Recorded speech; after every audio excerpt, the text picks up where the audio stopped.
کچھ ایسے اعمال بتاتا ہوں کہ جن اعمال کو بجا لانے والوں کے لیے نبی پاک نے شفاعت کا مژدہ سنایا ہے، خوشخبری سنائی ہے۔ حضرت ابو ہریرہ فرماتے ہیں ایک دن میں نے پوچھا یا رسول اللہ روز قیامت آپ کی شفاعت کون پائے گا، کس کو ملے گی؟ فرمایا قال لا الہ الا اللہ خالصا من قلبہ، جس نے دل کے اخلاص کے ساتھ کلمہ طیبہ پڑھا ہوگا وہ شفاعت کا حقدار ہے۔ اور محبت سے ایک بار پڑھ لو، لا الہ الا اللہ محمد الرسول اللہ صلی اللہ تعالیٰ علیہ وسلم۔ ہم مسلمان ہیں، اللہ کا بہت شکر ہے، کلمہ بھی پڑھا ہے، مگر دعا یہ ہے کہ مرتے وقت تک مسلمان رہیں۔ ہاں یہ سمجھنا ہوگا کہ ہمیں ولا تموتن الا وانتم مسلمون، قرآن کہتا ہے مرنا نہیں مگر مسلمان، ایمان سلامت لے کر جانا ہے، تو اس کے لیے حفاظت کا انتظام کریں، اچھے ماحول میں رہیں، برے ماحول میں نہ جائیں جہاں ایمان کے ڈاکو گھوم رہے ہیں۔ عاشقان رسول کی صحبت میں رہیے، اچھے ماحول میں رہیے تاکہ ایمان سلامت رہے۔ اور سبحان اللہ، ایمان کی بنیاد کیا ہے؟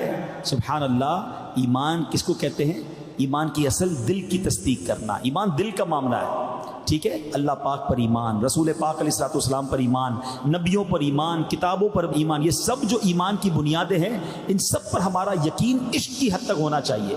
اپنے ایمان کی بنیاد عقل پر نہ رکھیں، یہ بات یاد رکھیے گا، ورنہ بھٹک جانے کا اندیشہ ہے۔ شیخ سلطان باہو رحمۃ اللہ تعالی فرماتے ہیں نا، ایمان سلامت ہر کوئی منگے، ایمان سلامت ہر کوئی منگے، عشق سلامت کوئی ہو۔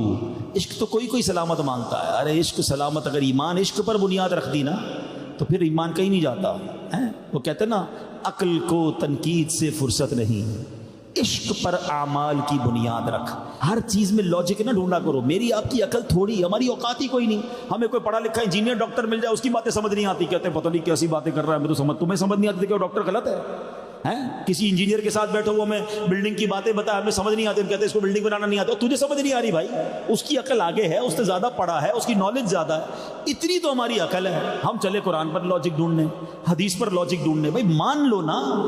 اور پنجابیوں کی ایک بات بڑی پیاری ہے، کہتی ہے اسی منن والے سوچن والے نہیں ہیں، ماننے والے بنو۔ اور ایمان کہتے ہی اس کو ہے، یقین، ٹھیک ہے؟ اور سبحان اللہ، ایک اور عمل جس پر شفاعت کا وعدہ ہے، نبی پاک فرماتے شفاعتی یوم القیامت حق، میری شفاعت قیامت کے دن فرمانا حق ہے۔ فمن لم یؤمن بہا لم یکن من اہلہا، پس جو اس پر ایمان نہ لائے گا اس کا حقدار نہیں ہوگا۔ شفاعت پر ایمان لائے گا اس کو ہی شفاعت ملنی ہے۔ تو الحمدللہ ہمارا ایمان ہے، اور انشاءاللہ نبی پاک ہماری شفاعت بھی فرمائیں گے انشاءاللہ۔ ہائے ہائے، ایک اور عشق والی بات بھی سن لو، اور آپ کے دل کی کہتے ہیں نا کلیاں کھلیں گی۔ پتہ شفاعت کہاں سے ملتی ہے؟ آقا فرماتے ہیں من زار قبری وجبت لہ شفاعتی، جس نے میرے روضے کی زیارت کی اس پر میری شفاعت واجب ہو گئی۔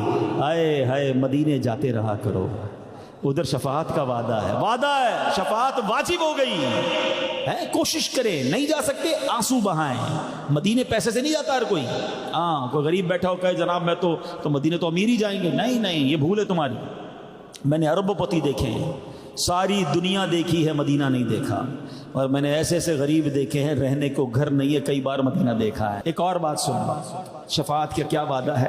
نبی پاک فرماتے جس نے اذان سنی اور یہ کہا اللہم رب هذه الدعوة التامة والصلاة القائمة آت محمدا الوسیلة والفضیلة وابعثه مقاما محمودا الذی وعدته۔ اب فرمایا اس دعوت تامہ، اس کا ترجمہ بھی سن لو، اے اللہ پاک اس دعوت تامہ اور صلاۃ قائمہ کے مالک تو ہمارے سردار حضرت محمد صلی اللہ علیہ وسلم کو وسیلہ اور فضیلت اور بہت بلند درجہ عطا فرما، اور ان کو مقام محمود میں کھڑا کر جس کا تو نے ان سے وعدہ کیا ہے۔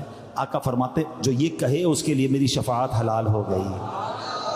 یہ دعا یاد کر لیں، پانچوں وقت اذان جب ہو تو خاموش ہو جائے کریں، جواب دیں، ہر جملے پر لاکھوں لاکھ نیکیاں ہیں۔ مؤذن کہے اللہ اکبر اللہ اکبر، آپ بھی وہی کہہ دیں، اشہد ان لا الہ الا اللہ، آپ وہی دہرائیں، جو کہہ رہا ہے مؤذن وہی دہرا لیں، تو بھی نیکیاں، مزید کچھ تفصیل ہے اس میں، وہ تفصیل سمجھ لیں، اور پھر یہ دعا یاد کر لیں۔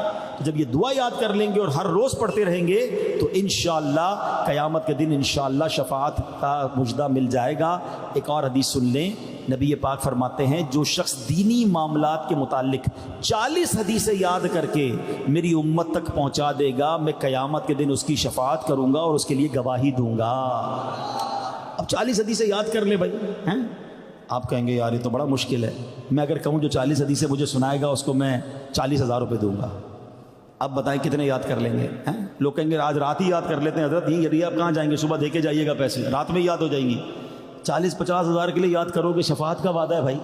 اور دعوت اسلامی پھر ماشاءاللہ اتنا آسان کر دیتے ہیں، اب کتابوں کے نام بھی نوٹ کر لیں: فیضان چہل حدیث، 40 حنفیہ، الاربعین نوویہ، 40 عطار، چھوٹے چھوٹے رسالے لے لیں، چھوٹی چھوٹی حدیث ہم نے نکالی بھی بہت مختصر والی ہے، روز کی 2 یاد کریں تو 20 دن میں ہو جائیں گی، ٹھیک ہے نا؟ خود بھی یاد کر لیں، بچوں کو بھی یاد کر دیں، اور بتاتے بھی رہا کریں حدیث مجھے یاد ہے، سبحان اللہ پڑھتے رہا کریں، تو یہ حدیثیں یاد کر لیں۔